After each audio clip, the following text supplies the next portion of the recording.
Morning and welcome to the second annual Indonesia Sustainable Week 2023. Before we begin the event, please be informed that all participants to maintain cleanliness and to make everything in order during the event.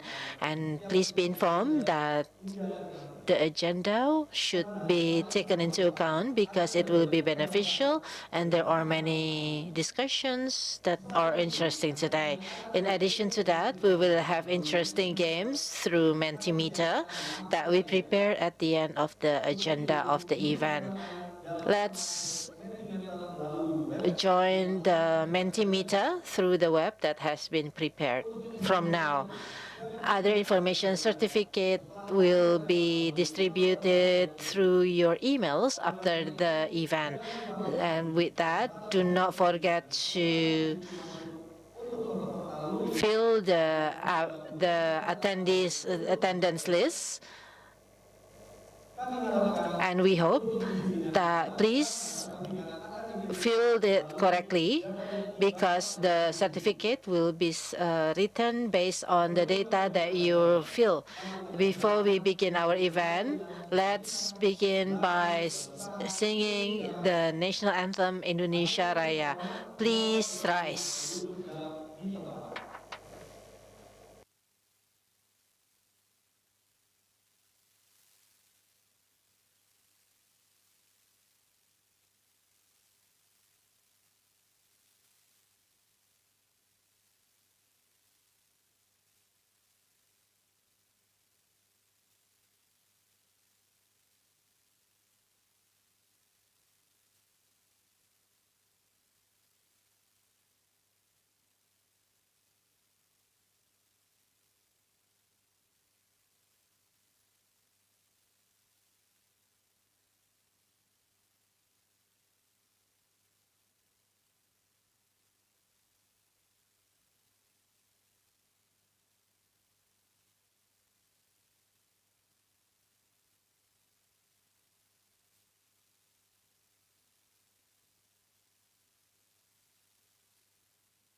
Thank you. Please be seated.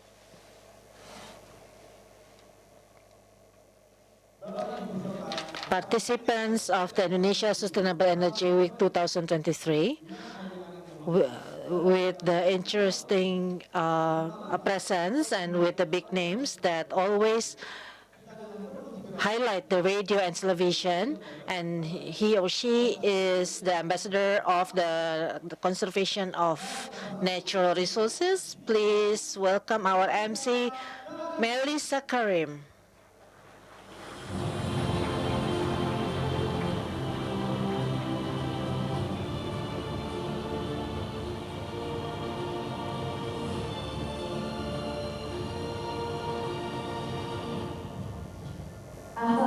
Assalamualaikum warahmatullahi wabarakatuh.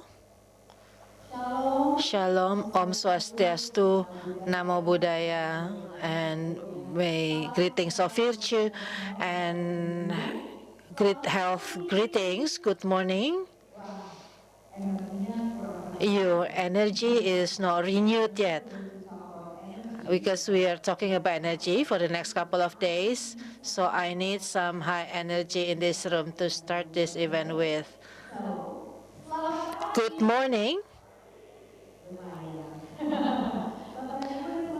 Have you got your breakfast?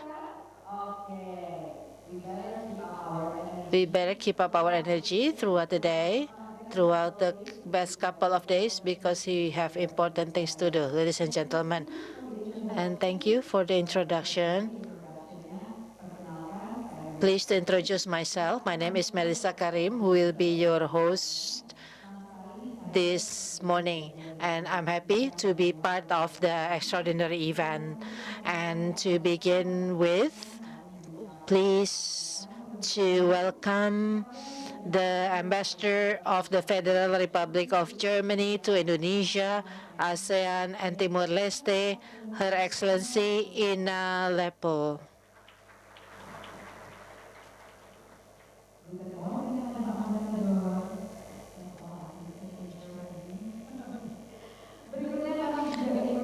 And would like to welcome to the Deputy Minister of Infrastructure of the Ministry of PPN Bappenas, Mr. Ervan Maksum.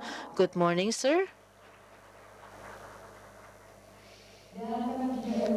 And we would like to welcome the Director General of New Energy and Energy Conservation, Ministry of MEMR, Mr. Yudo Dwinada Priyadi. Welcome, sir. And of course, we would like to welcome to ladies and gentlemen, all source persons, the participants who are present today, who are present online and offline. Thank you for your participation. Welcome to all of you. Okay, ladies and gentlemen, I'd like to welcome to the Indonesia Sustainable Energy Week 2023 that is organized starting today, Tuesday, October 10, until Friday, October 13, at the Hotel Indonesia Kempinski, Jakarta.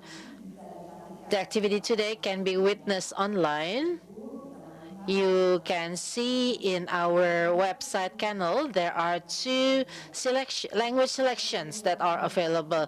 Ladies and gentlemen, the energy transition has become the main priority agenda in the development plan in Indonesia to achieve the net zero emission target in 2060 or earlier. Indonesia Sustainability Energy Week 2023 is a national platform for the policymakers, the business leaders, experts, and communities to do some networking, to brainstorm, and to do some intersectoral discourse to meet the common understanding about energy transition in Indonesia. So it will bring recommendation to the midterm and long-term development plan at home. Ministry of Energy and Mineral Resources and the Ministry of Bappenas, supported by the international partners, German International Cooperation, or GIZ Indonesia ASEAN, has an initiative to organize the Indonesia Sustainability Energy Week 2023 theme, United Towards a Decarbonized Energy System. Please give a big round of applause.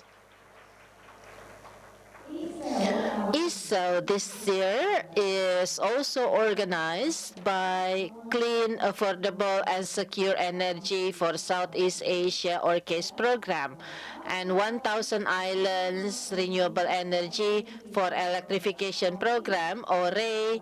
Please give a big round of applause for our partners. Thank you. And to begin our event today, ladies and gentlemen, let's welcome the welcoming speech, the Ambassador of the Federal Republic Germany for Indonesia, ASEAN, and Timor-Leste, Her Excellency Ibu Ina Lepo. Please, ma'am.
Thank you, Her Excellency.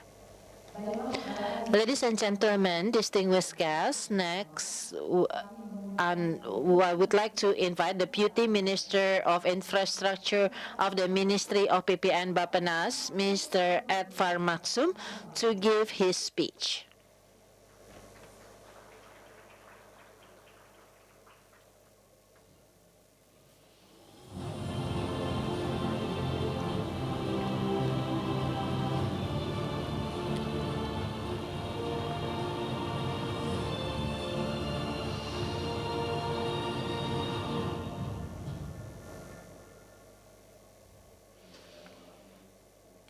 Honorable Ibu Madam Ina Lepel, the Ambassador of Republic Federal Germany for Indonesia and Timor-Leste, Mr. Dipo Dwinanda, Director General of Energy, New Energy and Renewable Energy and Conservation Energy of the Ministry of MEMR, Mr. Martin Hansen, the Country Director of GIZ Indonesia ASEAN, and Mr. Paul from JETP, Mr. Mukarom, Mr. Secretary General of National Energy Council, you are the famous one, Mr. Fabi, and ladies and gentlemen, whom I cannot mention one by one. Assalamualaikum warahmatullahi wabarakatuh. Peace be upon us all. Om Swastiastu, Namo Buddhaya, greetings of virtue and Rahayu. First of all, let us pray to the God Almighty, Allah Subhanahu wa Ta'ala, for His grace and blessing. So, enabling us to gather today to attend the Indonesia Energy Sustainable Week 2023. I'd like to spend my gratitude to the Ministry of Energy and Mineral Resources and GIZ Indonesia ASEAN, who have been working together with Bappenas in organizing the Indonesia Sustainable Energy Week 2023 with the financial support from BMZ and the Federal Ministry for Economy and Climate Action, BMWK, for the smooth running of this event. Thank you for the presence of all experts who are willing to come to provide recommendation to strengthen the making of the plan and the policy in terms of the energy transition program.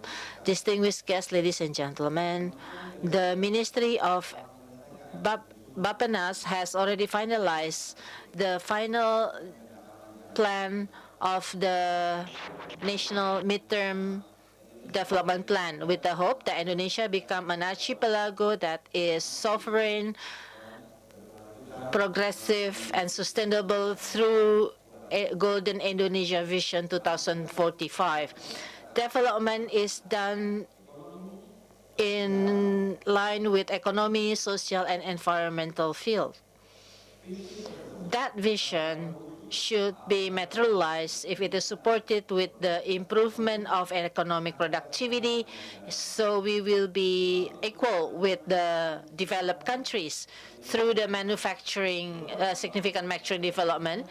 Indonesia is challenged with the competitiveness as the economic growth is done and should it be in line with the effort to reduce the greenhouse effect.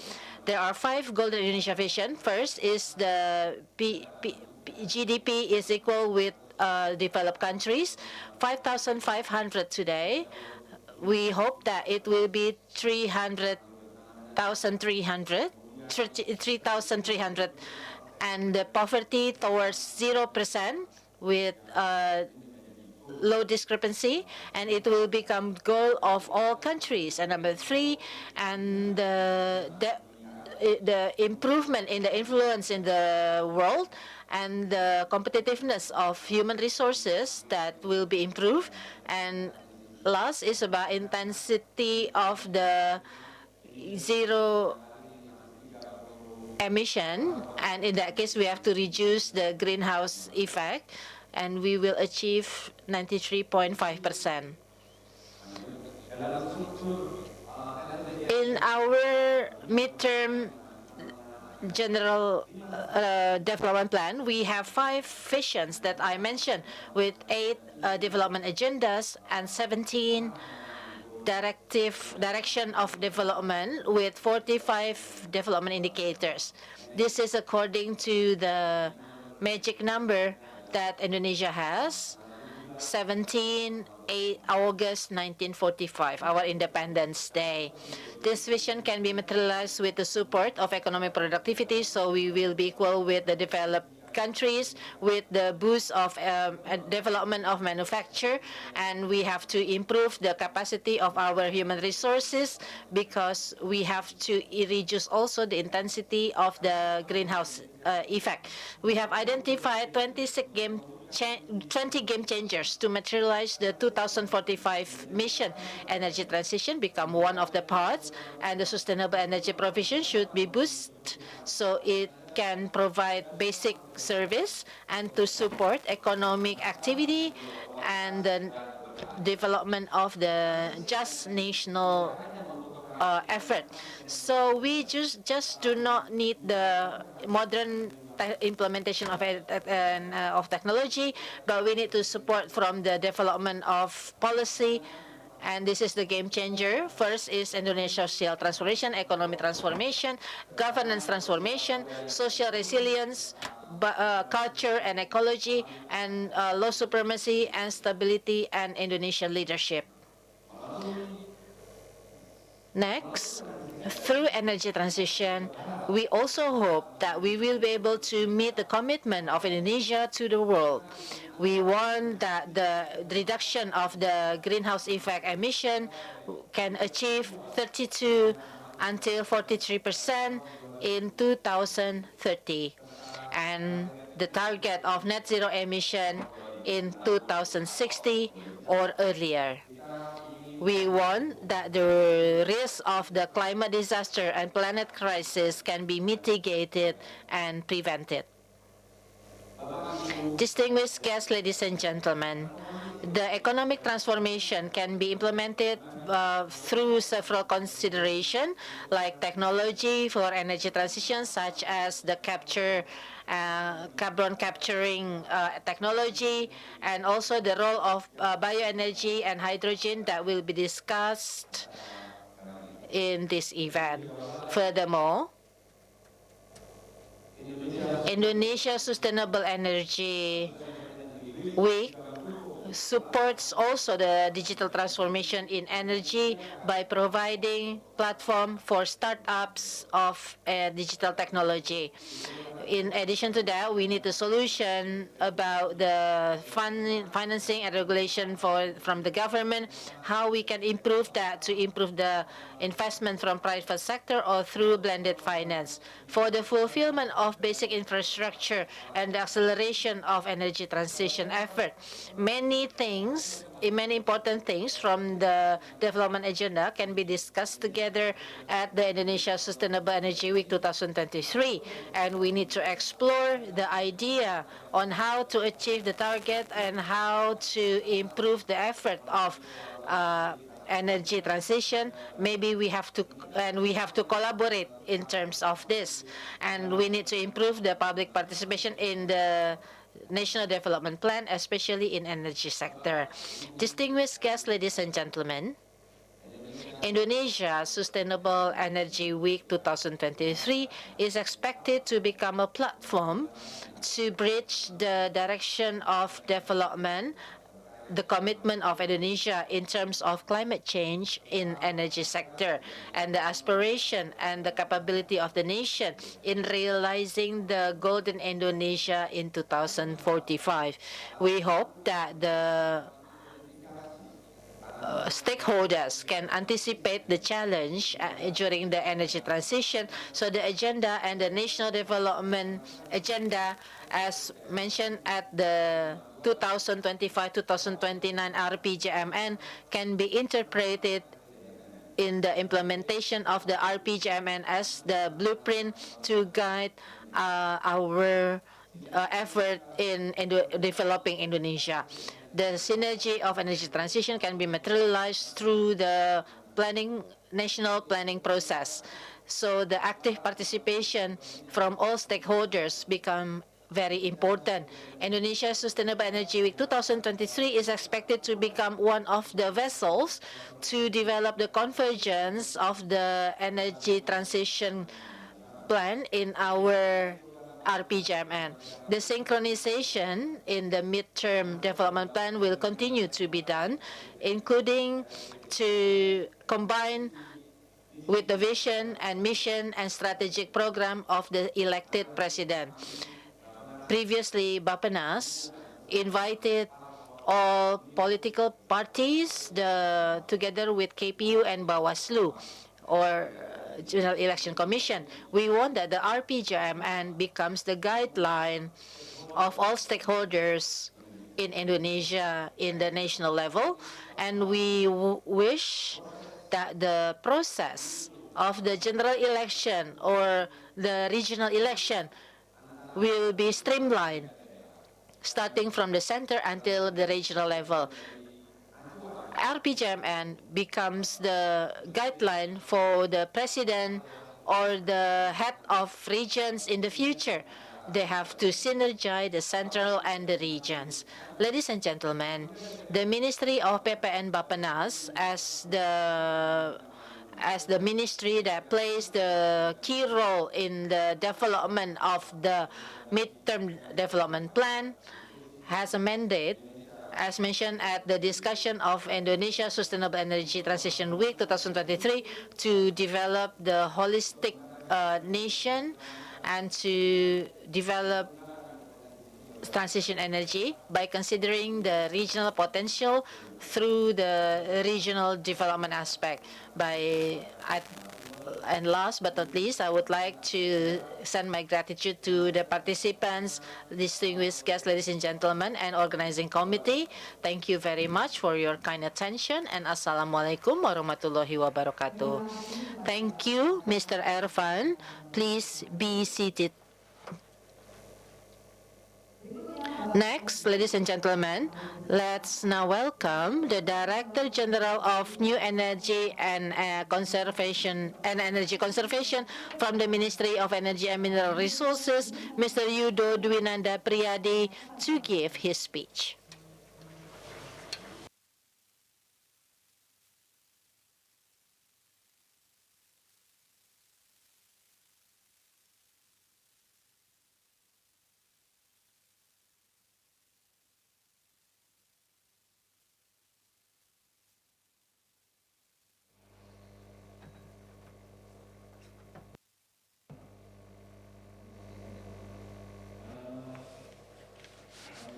Greetings, good morning, guten Morgen for all of you.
And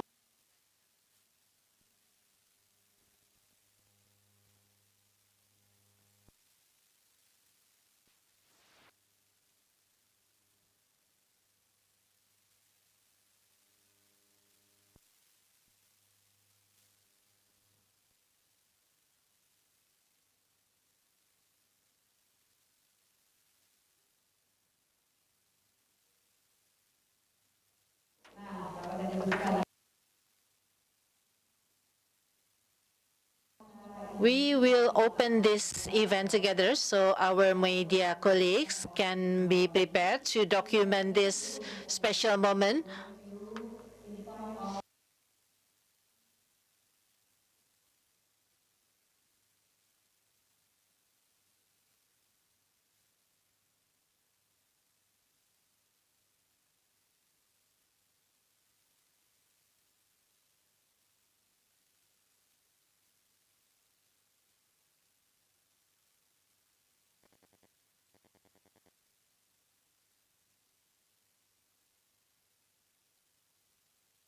We are ready now.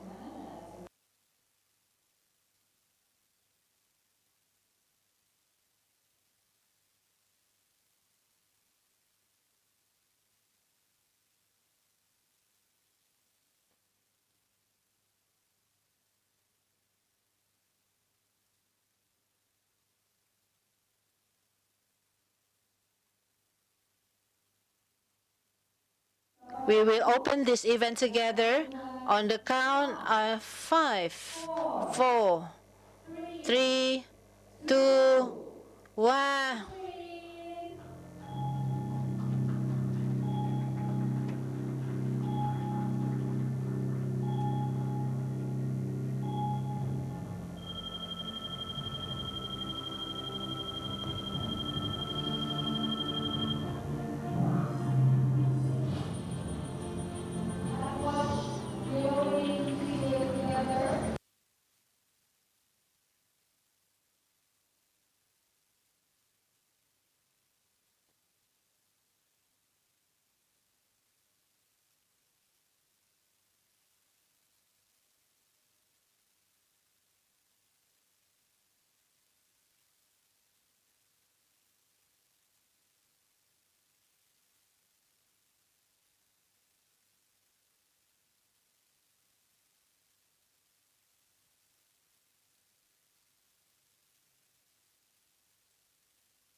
Do you need to, okay, please step forward, couple of steps together. Thank you. And please give the big smile for the grand opening of Indonesia Sustainable Energy Week 2023. Please give a big round of applause.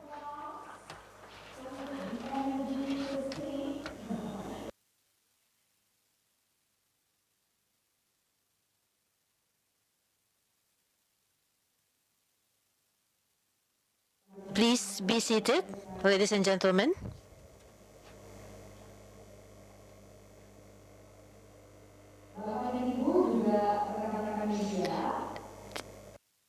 Distinguished guests and fellow journalists, after the opening, I would like to invite our fellow journalists to join us in Ballroom C to attend the press conference that will be organized in momentarily. Distinguished guests, ladies and gentlemen, and also fellow journalists, please proceed to Ballroom C. please, you can move to ballroom C, where the press conference will begin momentarily. Thank you for your cooperation.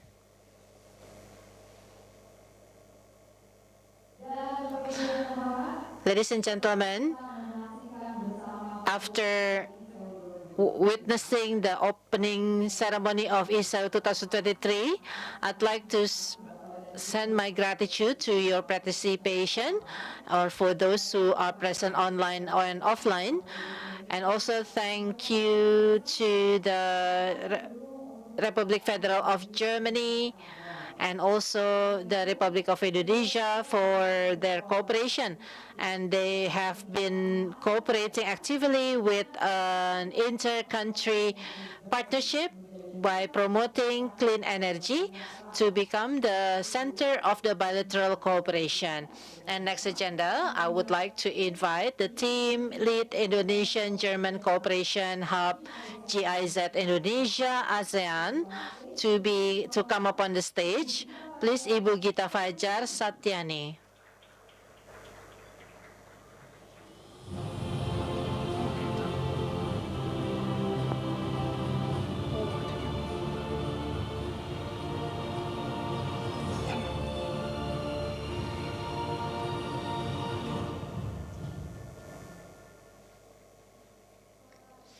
Good morning, distinguished ladies and gentlemen. May peace be upon us all.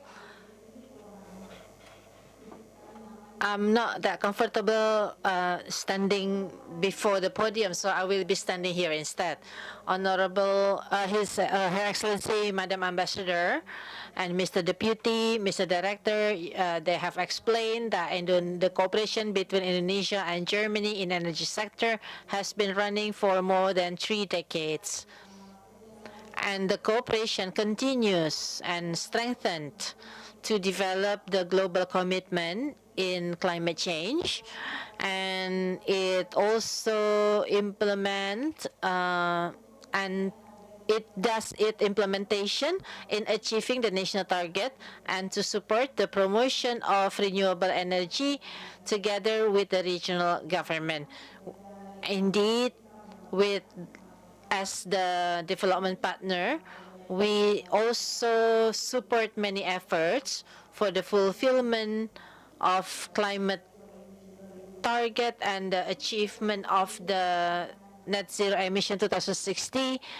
And also we try to support the Indonesian mission for 2045.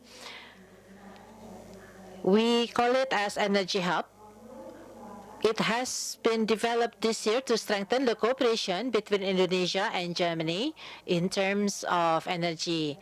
That's why Germany-Indonesia Energy Cooperation Hub has 3 main mandates. First is to strengthen cooperation through the facilitation of dialogue between 2 countries. And number 2, our mandate is to make the representation for a better cooperation between Indonesia and Germany, one of which is in terms of the development of Just Energy Transition Partnership, or JETP, that is now flourishing.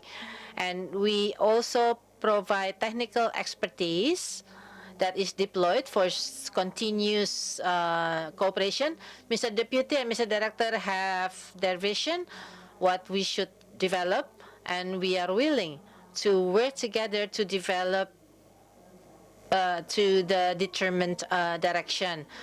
For the past 3 decades, there are some achievements that we have noted in this cooperation. And without further ado, let's watch a video that summarizes a little bit achievement that we can feel and we can see the result. And without further ado, I'd like to invite the organizer at the back to screen the video. Thank you.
Video ini silahkan diberikan tepuk tangan. Ini adalah presentasi yang luar biasa dan pekerjaan selama 3 dekade yang luar biasa, Bapak Ibu. Saya sendiri yang menonton video itu sebagai orang Jakarta, saya sangat punya harapan bahwa saya akan memiliki energi bersih yang terbarukan secepatnya. Terima kasih atas kerja kerasnya selama berdekade ini dan juga untuk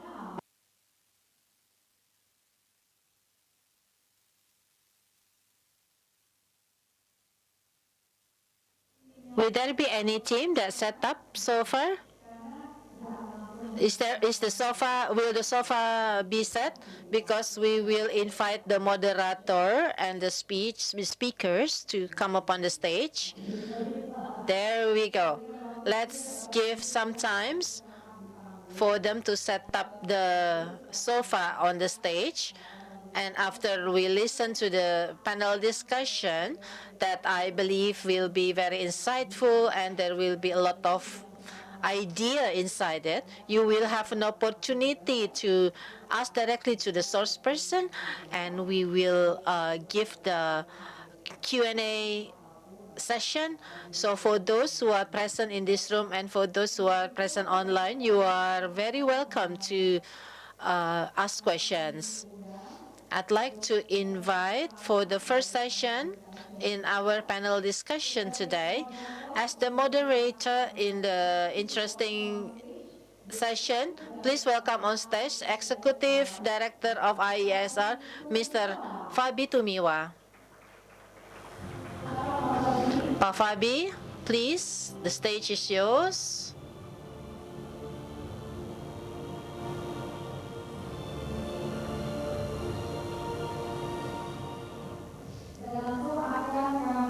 And we would like to invite our speakers. First is Mr. Rahmat Mardiana. Please come up on the stage, sir. Pak Rahmat is in the toilet. And Mr. Joko Siswanto, please come up on the stage, Mr. Joko. Mr. Joko is the Secretary General of National Energy Council, or DEN.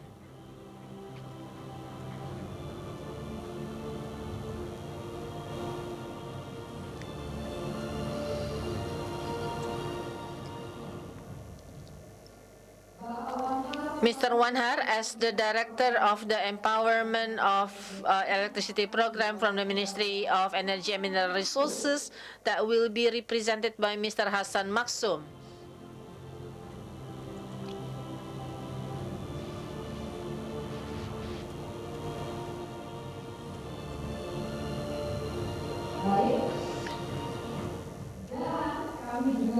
And I'd like to invite, please, sir.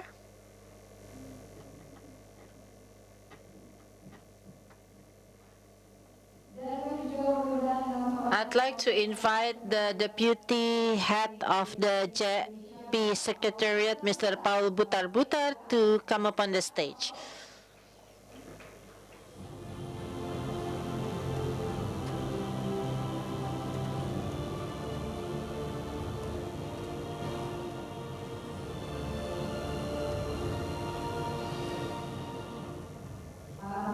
Mr. Rahmat will come up on the stage later. Ladies and gentlemen, we will enjoy our first session dialogue about the how to chart Indonesia's energy transition pathway towards net zero and beyond. Mr. Fabi, please. Good morning. Assalamualaikum warahmatullahi wabarakatuh. May peace be upon us all. Thank you very much, ladies and gentlemen, who has been attending this event starting this morning until up to this hour. And thank you for attending the opening ceremony. And we have arrived in the first session of the panel discussion today. This session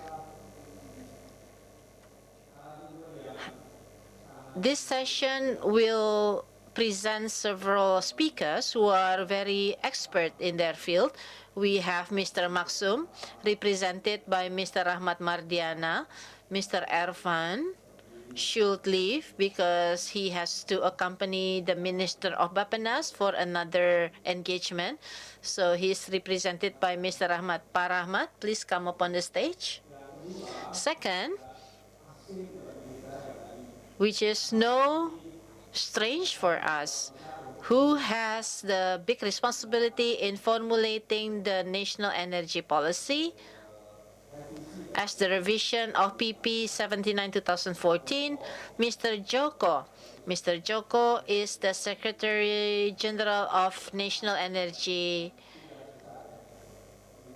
Council, who has a big job to make the policy that can become the reference for all.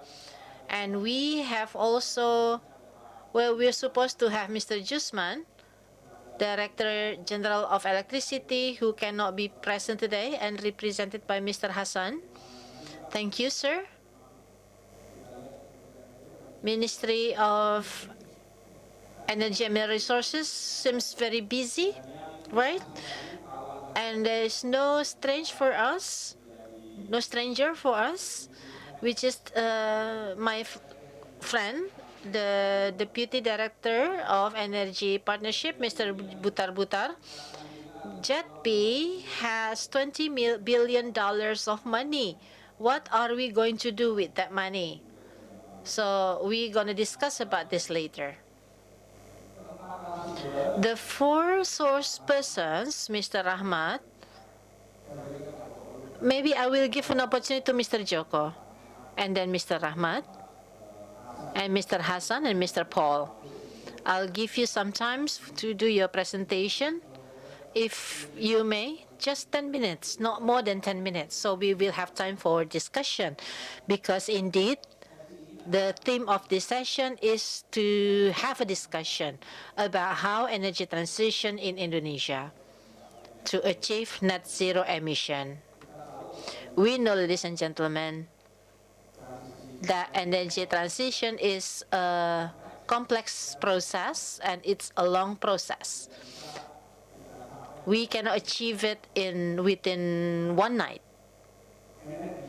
Energy has a big role to economic development. With that, something that we shall not forget is that how the energy transition relates to our national development agenda. In this session, we would like to discuss further. We would like to see how the energy transition in the context to materialize the national development plan. So it is not something that stand alone, because we have to reduce also greenhouse effect that relates to the energy transition, of course. And from all that, we would like to ensure that the interests of public can be met and the people's prosperity, that are the ideals of our founding fathers, can be achieved through the energy transition process. I'd like to give an opportunity to Mr. Joko Siswanto. You may now give your presentation on how the National Energy Council see this prospect, and what is maybe something that you can leak to us, like how's the prospect and what we can expect from this revision. Mr. Joko? Thank you so much, Mr. Fabi, as the moderator. Distinguished panelists, ladies and gentlemen, greetings and may peace be upon all of us. Good morning, and again, may peace be upon all of us. So, to make sure that I remember what your question is, allow me to answer your question first. The revision of the government regulation number 79 issued in 2014, the revision or the amendment, Ministry of MEMR in parallel has sent a letter to the relevant ministries to start the discussion about this. The Ministry of Finance has appointed their representative, and now actually waiting initial from the Ministry of Finance, because in the amendment there is one article about subsidy and compensation for this energy transition, and now it's already finalized, and now just waiting for signatory. And next, Mr. Minister will submit the amendment to the Mr. President. And because this is a government regulation that needs approval from the Parliament, then there will be a letter from the President to the Parliament to discuss and to approve this. So I think this will take some time, Mr. Fabi, with regard to the amendment of this government regulation. On a separate note, we need to be grateful the technical cooperation between Germany and Indonesia that was in Madam Ina's speech. There is 1 billion euro of funding is being prepared to achieve Indonesian ambition in energy transition that go through several and various projects, as we see from the video. And I think the projects collaborated between Germany and Indonesia already been mentioned by Mr. Yudo, and I think I will repeat what Mr. Yudo already explained earlier. So if we can go to the next slide. So, okay, ladies and gentlemen, before I continue with the next slide, because I have limited of time, allow me to refresh your memory about the objective of this, the objective of our national energy management. So there is the word of independence, there is the word of energy security, equitable economic values, and so there is also the word of viability. There is also the word of affordability. It has accessibility and environmental protection words. With regard to independence energy, there is a word of affordability from the domestic energy sources. And about sovereignty is about how we can independently design, manage, and regulate our energy. And with regard to equitable economic value is about cost that reflecting the production, both for fossil and new renewable energy. We need to include the environment costs, conservation costs, and also need to consider the benefit to community, which again subject to government's policy. So, ladies and gentlemen, before we continue to the strategy to achieve our ambition, allow me to share with you the current situation. About the condition of Indonesia energy resilience based on the government regulation number 79 year 2014. There are 4 variables that we use to calculate the energy resilience index. First is the viability, accessibility, affordability, and environmental protection. Now, out of these 4 variables, each variable will have their own component. And thank God, Indonesia has reached our index 6.6 because in terms of viability, we still have many coal, we still export gas, we have new renewable energy, we have oil and gas, and so on and so forth. Now, with regard to accessibility, in terms of availability, besides domestically sourced, we also still import. We still imported crude oil, LPG, and gasoline. So that what caused we haven't into the category of 8 score. So in terms of availability, we will be vulnerable if we still import continuously, because For LPG, we like 80% is imported.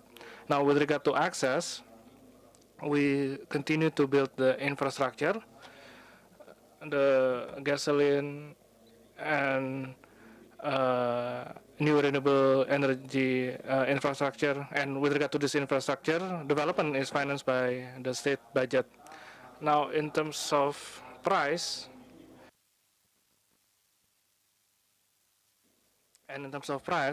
the government still continue the subsidy, and in the next regulation, we will also talk about the subsidy and compensation in the national energy policy so that the fuel price is affordable. And the last one is about new renewable energy. So our new renewable energy from year to year, according to the regulation, it never reached the target. But yes, the chart is increasing, and now in the level of 12.3% of renewable energy. We have a target of 23% of renewable energy portion in 2025, and in the national energy policy, we'd like to achieve even higher, because the national energy policy, the target is until 2060. So these are several recommendations to increase our security energy index. So first, we have to increase our renewable energy portion, which is in 2060 will reach 60%. And in terms of price, gradually we are heading to market price, following the buying capacity of consumers. We also preparing energy reserve, and then we reduction import. We try to improving refinery capacity. We try to reduce the import of LPG. Well, not only LPG, but also crude oil and gasoline. We now reduce diesel import, and reaching 0% import of diesel by increasing the B30 program, and also increasing new renewable energy percentage. We also have a grand strategy to reduce importation, to build infrastructure, and to build new renewable energy, and all of this done to increase our energy security index. First, we try to reduce LPG import, try to reduce the import of crude oil, and also to reduce the import of fuel. So, ladies and gentlemen, in order to reduce gasoline importation, we have a program that was mentioned by Mr. Yudo. We also have a German-Indonesian cooperation program. So this is the projection. Until 2030, we no longer import gasoline by increasing our refinery capacity, by building biofuel plant. We just completed the red and white catalyst plant, and this is as catalysator to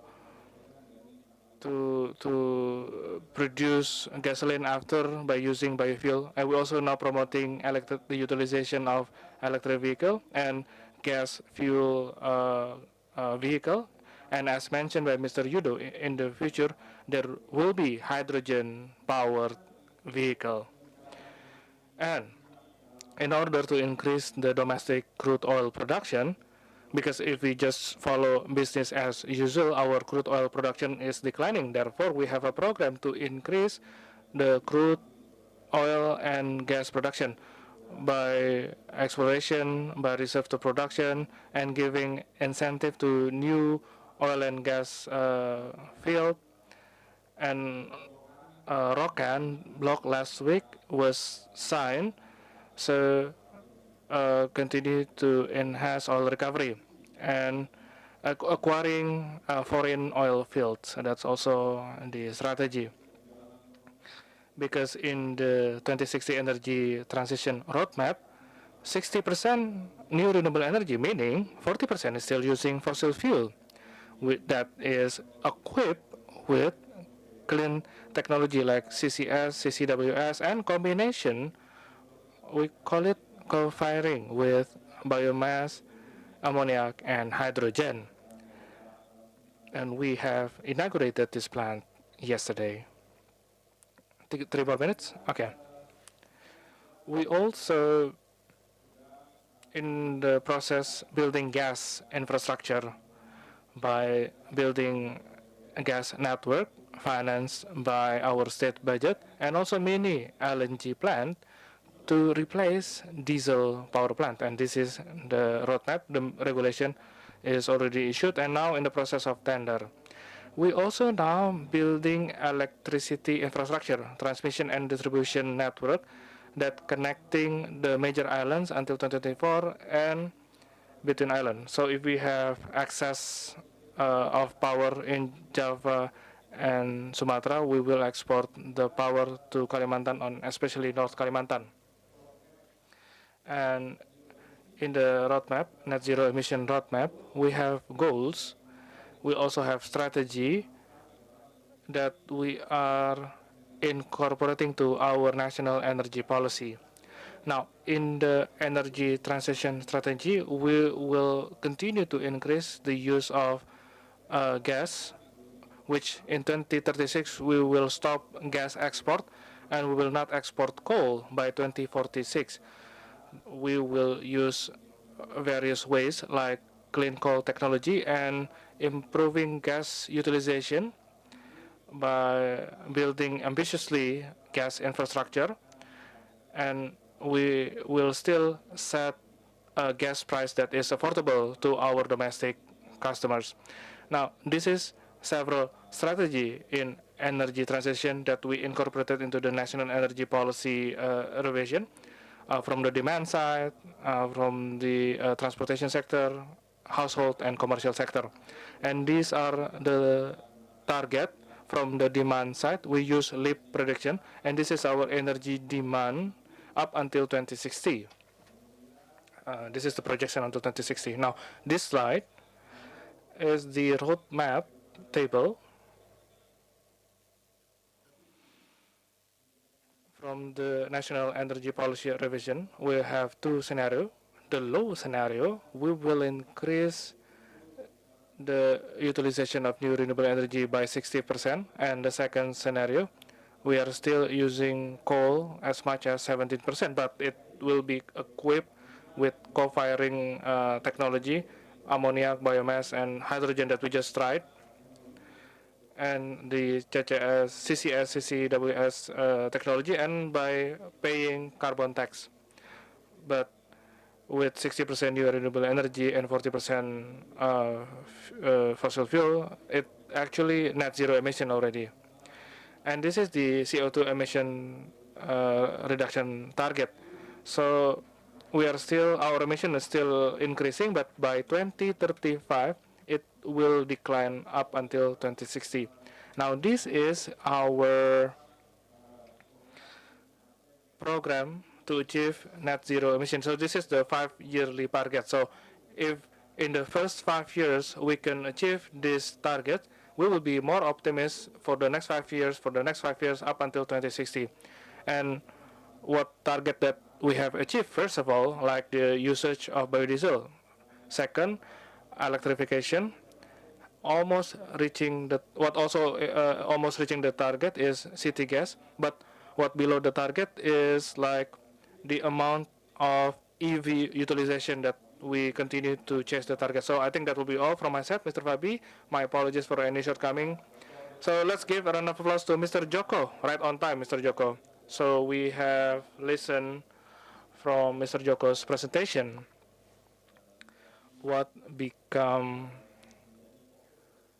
the government's focus, mentioned multiple times about energy security and energy transition. It's a long process, a long road, but at the same time we have to make sure our energy is secure.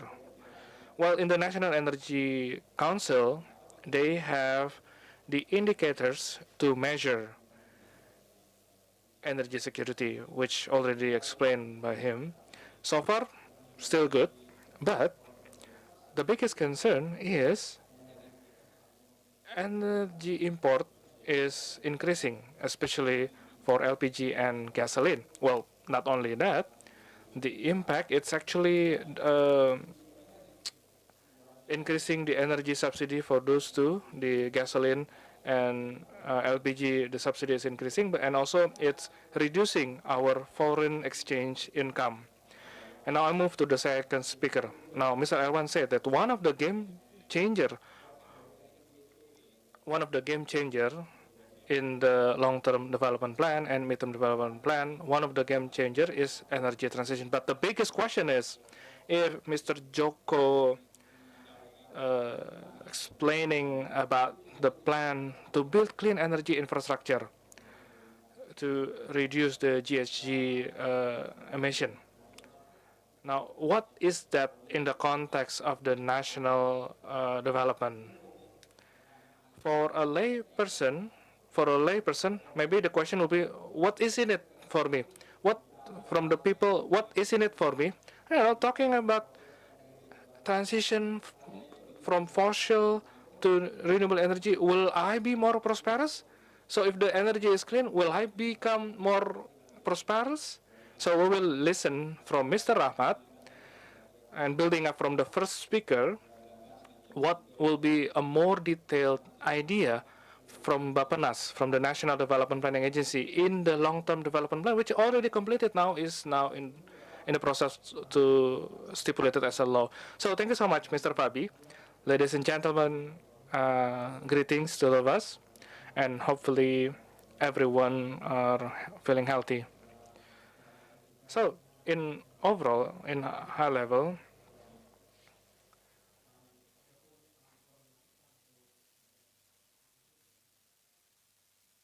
in terms of the policy of the long-term development plan 2025-2045, in high level is actually almost the same to what Mr. Joko just explained to us. So, Mr. Fabi, you are correct. We are now in the process of preparing the midterm development plan. We already have a final draft of the long-term development plan, and in the process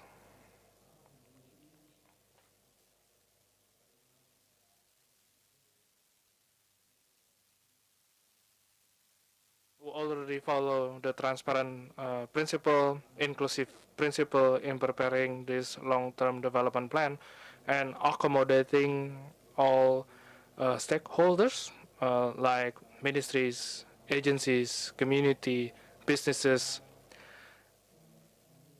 and hopefully this inclusively has accommodated all interests, has accommodated all of the interests of various stakeholders.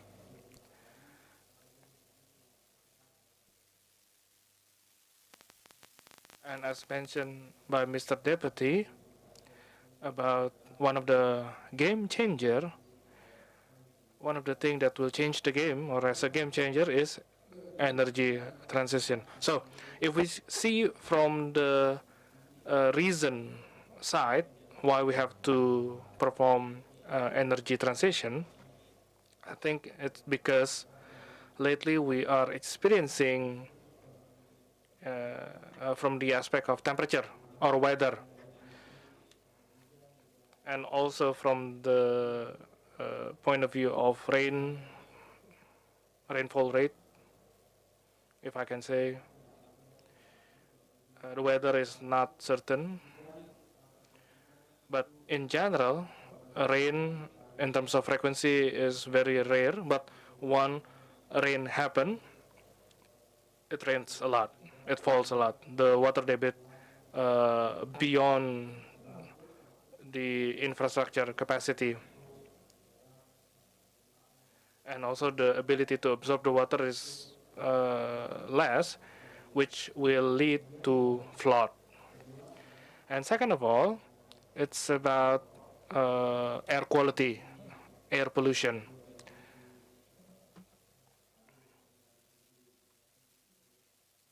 that comes from the transportation sector, that comes from the power plants, plus because of a long drought that lead to fire, that also contribute to the air quality. And also from the perspective of surface, several areas experiencing land subsidence, especially the coastal area, like the coastal area of Jakarta, the coastal area in Central Java, in Semarang. The land subsidence become, exacerbated the issue, plus global warming that cause the increase of the sea level, and that will affect the residential area, and that will also affect productive activity. So those are the basis, the reason why we have to go with this energy transition. And second of all is the external factor, and also the commitment of the global commitment to reduce the climate change impact. That also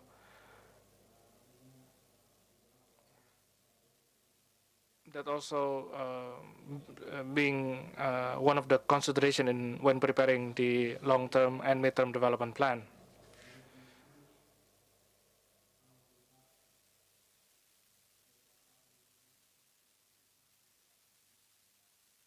And if we refer to the calculation that is done by several government institutions, there is a calculation about the economic impact of the climate change, and in 2021 there's a potential around 540 trillion of potential losses until 2024 because of the climate change. And other institutions also have calculated how big the budget that is needed to improve the damages because of the climate change, and the funding needed is around 35 trillion per year. So that is the basis why we need to implement energy transition. Now, from the efforts point of view,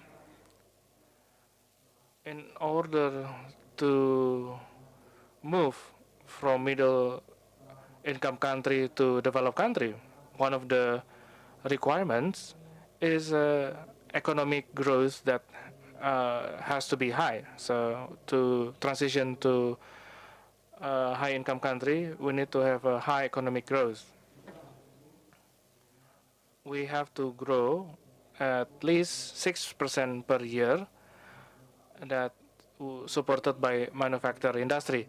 And manufacturing industry, if we see from the latest development, there is also the elements of downstreaming, whereby for downstreaming effort, it will require even bigger energy requirements coming from the power sector.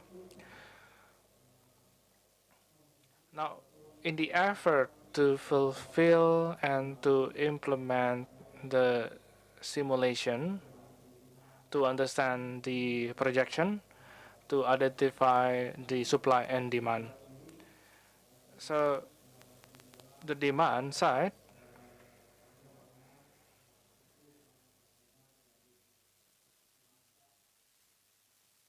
so from the demand side, if we refer to the long-term development plan,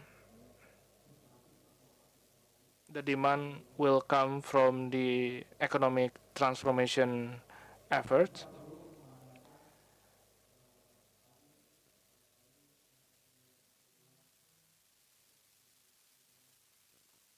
And we need to understand the energy requirement coming from the major islands, especially the potential from those major islands.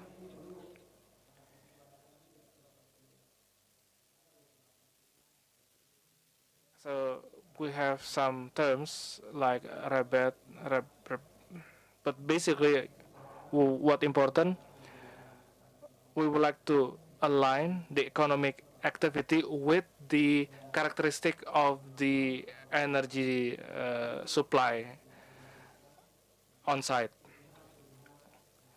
If there are no options to accelerate renewable energy to replace the baseload power plant, and if those options are not available, like option of island interconnection,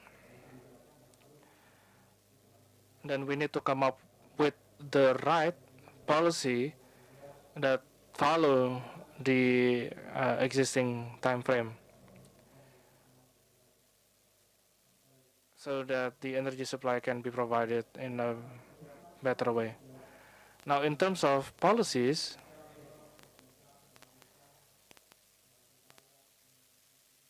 we are trying to have a bigger electrification, and if we see from the power consumption aspect, it's still 20% of the total national energy consumption. So electricity consumption is still around 20% from the energy total energy consumption. And Mr. Yudo also mentioned about how we can not dependent to energy import, especially the one related to gasoline and LPG. Therefore, substituting gasoline and substituting LPG can be replaced by installing induction stove and utilizing EV or electric vehicle.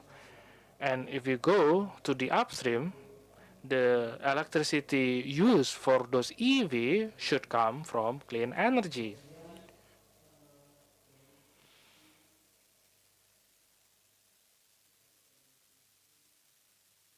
And also from the point of view of primary energy, that primary energy is still dominated by fossil energy. And for electricity supply, it's still based on, or most of it are supplied by fossil energy. And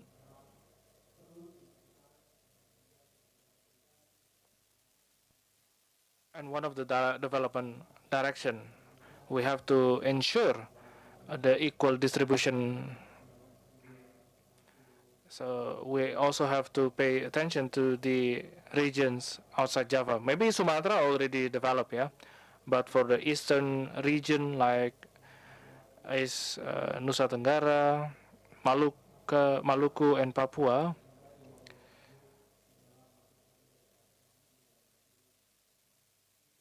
they still have low economic activity.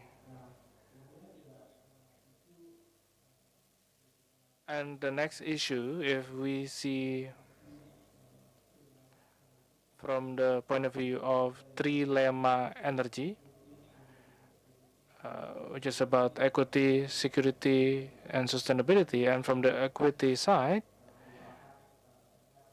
we still have a big homework on how we can provide sufficient electricity supply, but at the same time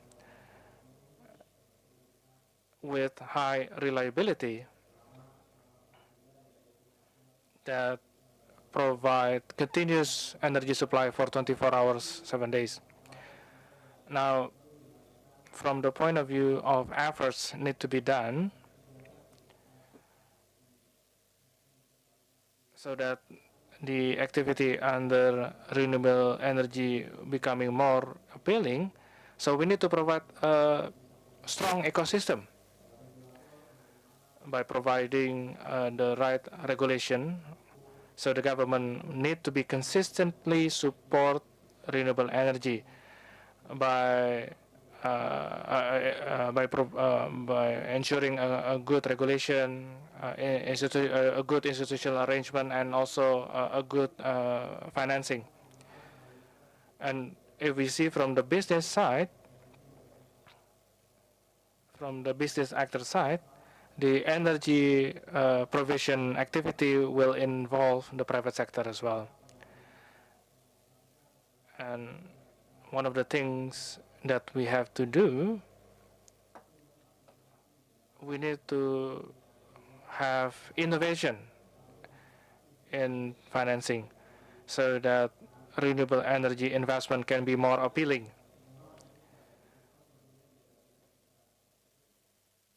And all of this activity is called de-risking to support renewable energy development in the future. And there are several indicators that actually already included in the final draft of the National Long-Term Development Plan, which touch upon greenhouse gases, and that also touch upon the future energy mix.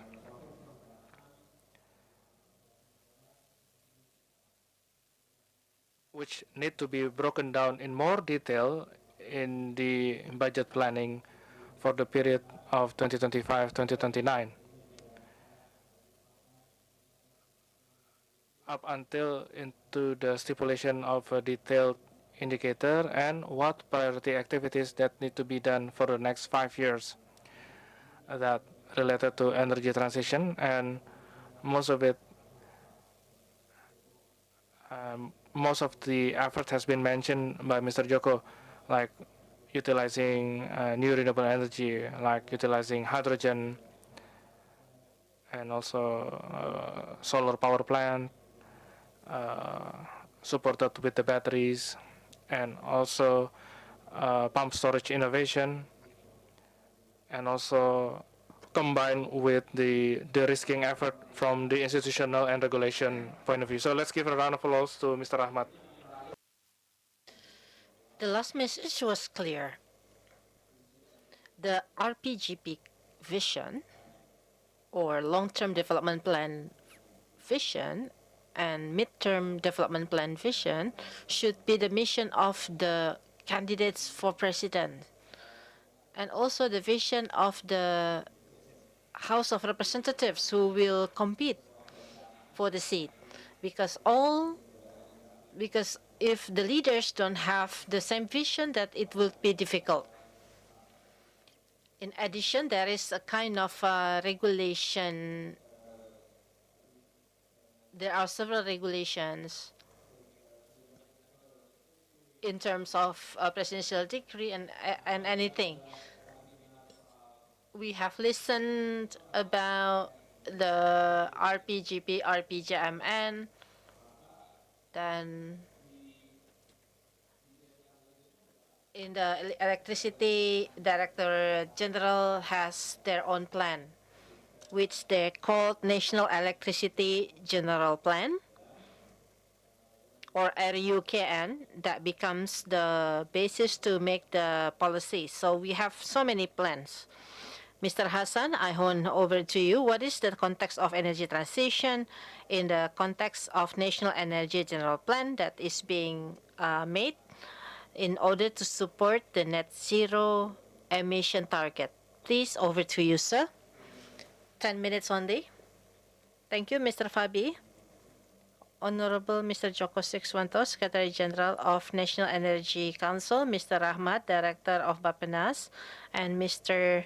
Paul Butar from the Secretariat of JETP, and ladies and gentlemen, participant of dialogue of the National Energy Transition, which I can mention one by one. And I would like to send my regards from my leader. He was supposed to attend this meeting, but since he has another engagement, so he assigned this job to me. With your permission, sir. Next slide.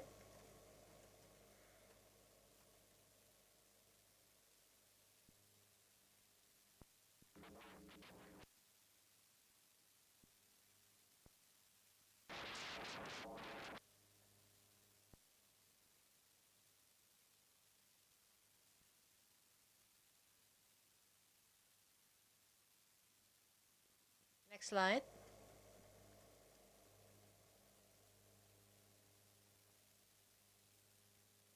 Ladies and gentlemen, based on the electricity law, the objective of the RUKN is to provide the electricity in a sufficient amount and with the good quality, affordable price to improve the prosperity of the people.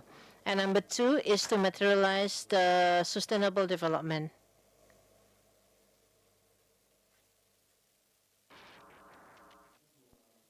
There are two laws that become the reference of the plan in the electricity and power sector.